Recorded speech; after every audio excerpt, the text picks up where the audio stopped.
What's up, guys? Welcome back to the channel and the UTV from hell. This thing has been here over a year now.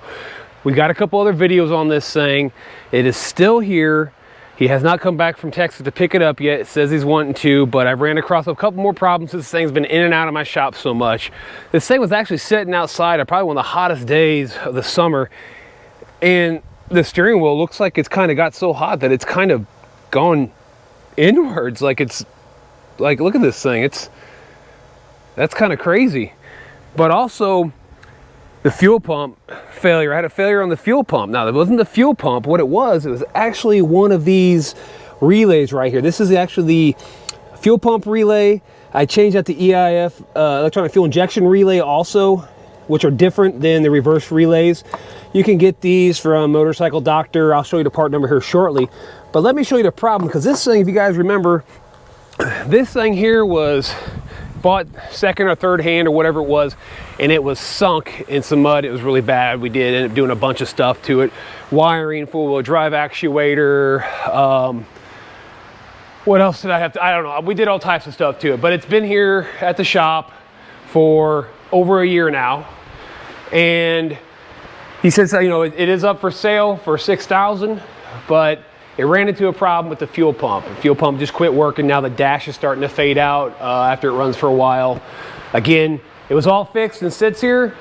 I'm not gonna be putting my money into this thing to fix it, but I did grab a relay for this thing. But I wanna show you guys what happens to these relays when they get wet and how they actually work. The 4-post relays, not the 5, the 4-post relay.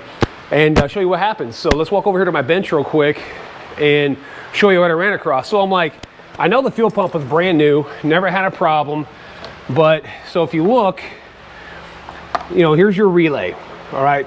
Your basic relay, 4-post relay, not a big deal.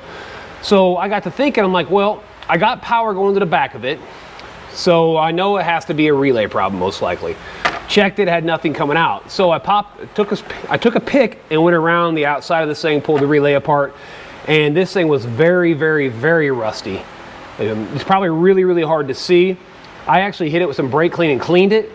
I plugged it back in, powered up, and I would push this little actuator here together and the fuel pump would come on. So what that meant to me is basically one of these little copper strands, because they're itty bitty bitty copper strand right here.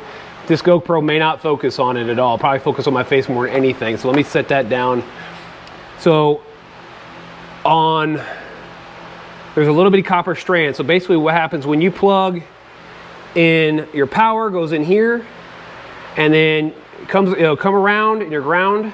You got your trigger and your ground and all that, and basically what it does, it creates a cycle, and what happens, it creates like magnetism, and it will suck this little armature in here, and then that's what triggers that, and your trigger power will come out through here.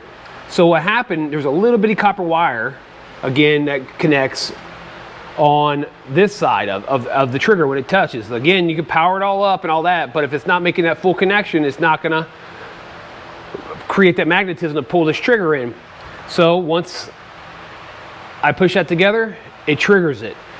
So I got a new one in the mail today, a matter of fact, and just stuck it in there. Fuel pump comes right on, no problem now. And again, that's because there's a little bitty copper wire that runs back inside of here, and it's broken.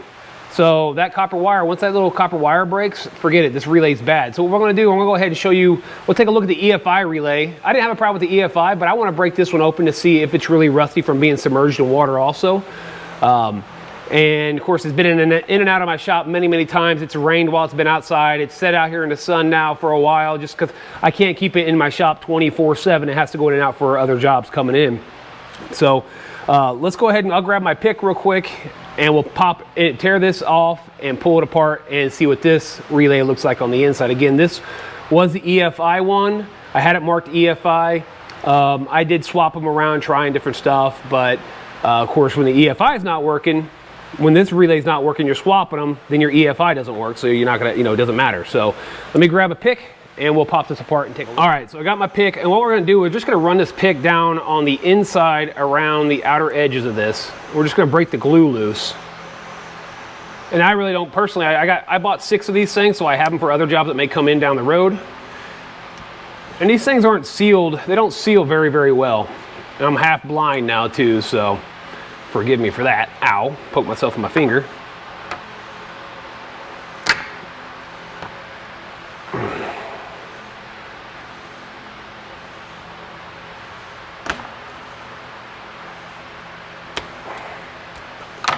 All right, so I got most of that apart. So I've got all the glue off of there.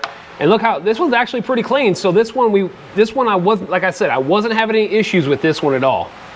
This is, again, the EFI one. You can just see how clean that is.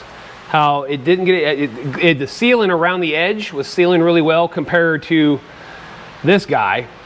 Whoop.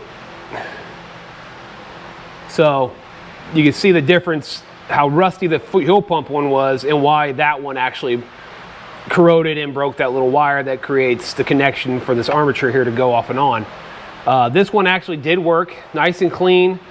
You might be able to see, I don't know. Again, this is a GoPro, I don't know how well it's gonna focus, but there's a wire connected on this side, and then there's a wire connected back here on, well, over here on this, from this side to this side, and you can see a wire's connected here. So this creates a circuit here and here, and then this little guy snaps on, pulls power, and drops power down to here. From here to here, and then pulls this in, shoots power out. So, you know, I was like, I'm not gonna go back through the wiring, let's go ahead and check some relays. And now I could have a problem with the wire running up to the dash being corroded.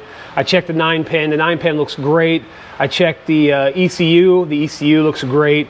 I have to see if power runs, what relay may run the dash, what runs through that power.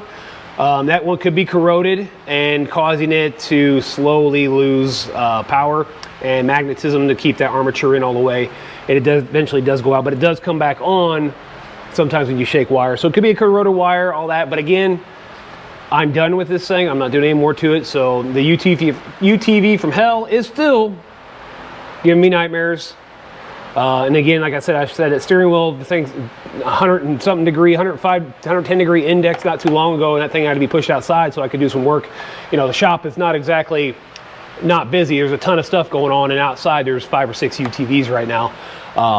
But you know, it's a cheaper machine. But again, that's kind of how these relays work. Again, it creates power in one side, and then you have your ground, creates power, runs the power through the coil here. The coil creates the magnetism, which will then pull this arm in here. There's like your trigger, and then that will send power through to your fuel pump or whatever you're trying to trigger. It doesn't matter if it's fuel pump or not. But these things, as you can see, they corrode, so don't be afraid to pop one open. And if it's not corroded, then just go ahead and take some sealer, put some sealer back around that thing, some good glue, and just put it back together. You know, there's no harm, no foul. This is just a, you know, open cap. It's just a piece of plastic that slides over with some glue around it. So you can actually, I can seal this one back up.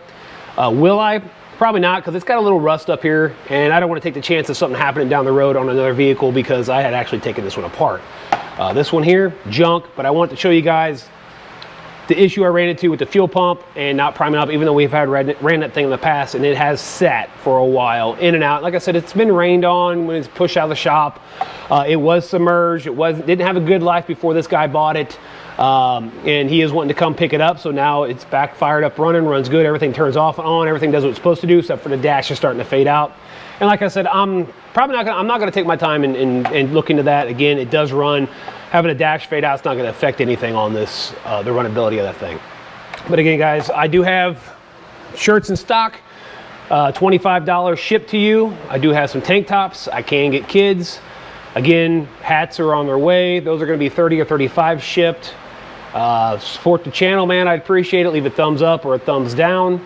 Trying to get some more content. I got a T-Boss 410 outside, and what else do I got out? Yeah, I got a T-Boss 410 and a Milita 1000. Milita 1000 has a no spark, so that will be coming here really soon. We're working on that one. Lots of wiring stuff going on there, and then the T-Boss 410 has the starter just free spins, so it's probably just going to be the one-way bearing on the back of the flywheel gone bad. I'll get one of those ordered up and replace that, and I'll have videos out on those probably within the next couple months. Race season's about over. September's the end of race season. Again, guys, I appreciate you tuning in. You can find me on all socials at Limitless Power Sports Service and Repair on Facebook. Right here, drop some comments on YouTube. Find me on TikTok at Limitless Sir and Rep. And yeah, guys, I appreciate it. Again, you guys know I can't say that word. Thumbs up, thumbs down. I'll catch you on my next upload. See ya.